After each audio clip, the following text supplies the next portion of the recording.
Onthou julle daai song, This Little Light of Mine, I'm Gonna Make It Shine?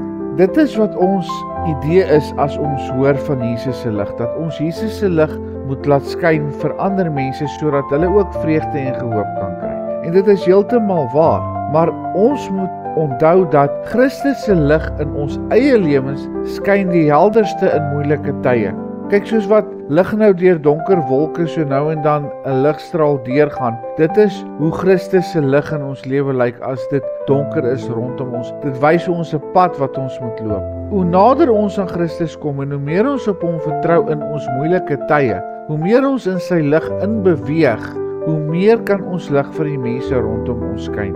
Wanneer ons in donker tye is, word ons versterk en toegerus deur God self. En een van die kragtigste maniere waarop ons nader aan hierdie lig kan kom, is deur sy woord te lees en te bestudeer. Psalm 119 vers 105 sê, U woord is 'n lamp vir my voet en 'n lig vir my pad. Tog kom daar 'n tyd wat ons dink, ag, die Bybel is vervelig, of ek verstaan dit nie, of ek het nie regtig tyd daarvoor nie.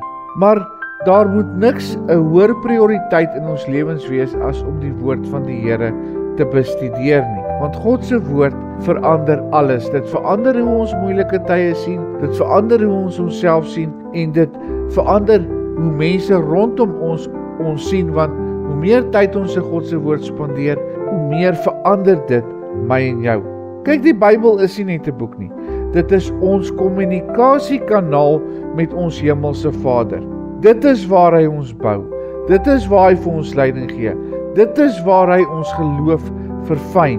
Ons moet in 'n voortdurende gesprek met hom wees. Tog weet ons dat daar 'n onsigbare stryd plaasvind. Kyk, Satan wil nie hê ons moet tyd in God se woord spandeer nie. Satan wil nie hê ons moet nader aan God kom nie, en Satan wil nie hê God se woord moet vir ons prioriteit wees nie. Daarom is daar afleiding. Daarom is 'n mooi storieetjie op TV vir ons belangriker. Daarom is daar al hierdie sosiale media in vandag se tyd wat ons aandag aftrek en wat vir ons ander begeertes en behoeftes gee. Hy gaan nie ons probeer aflei, hy gaan vir ons lieg, en hy gaan probeer om ons prioriteite weg te vat van Christus af. 1 Petrus 5 vers 8 waarsku ons juis, wees nigter, wees waaksaam, want julle teenstander loop rond soos 'n brullende leeu en soek wie hy kan verslind.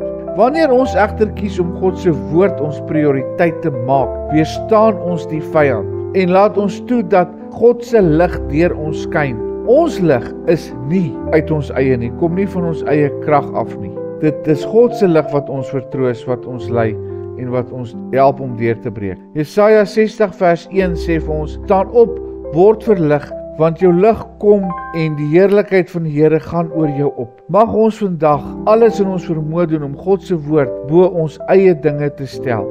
Hemelse Vader, ons kom na U toe en ons kom sê vir U dankie dat U lig in ons lewens daar is. Help ons om dit te groei. Help ons om tyd te maak vir U woord. En help ons dat deur ons gebrokenheid U lig sal skyn, sodat ander mense U kan raak sien. Vader, dankie dat ons kan vra dat U elke dag met ons sal praat. In Jesus se naam, amen.